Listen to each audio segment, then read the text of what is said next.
Баршаңызға қайырлы күн достар, каналыма қош келдіңіздер. Бүгін сіздермен өте керемет дәмді құрғақ жемістермен бөлісетін боламын. Алдын ала құрғақ жемісімізді осылай жуып тазалап алдым. Яғни кептіріп алсаңыздар өздеріңізге жақсы болады.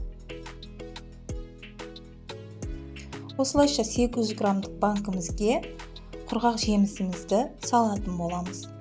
Достар, егер каналға тіркелмеген болсаңыздар, тіркеліп лайк басып комментарий қалдырыңыздар. Алдағы уақытта сіздермен жақсы рецептерді бөлісетін боламын. Яғни банкімізге барлығын салып алдым. Енді мен таза әсел қолдандым.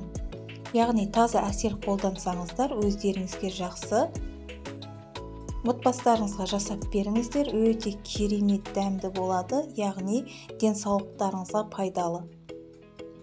Осылайша 2 қасығымызды салып, яғни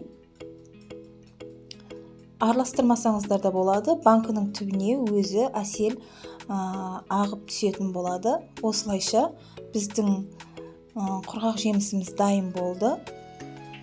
Таңертең бір мезгіл қолдансаңыздар болады. Отбасыларыңызға міндетті түрде жасап беріңіздер. Иммунитеттеріңізді көтереді. Достар, егер видео ұнаса лайк басып, комментарий жазып, арнаға тіркелуді ұмытпаңыздар.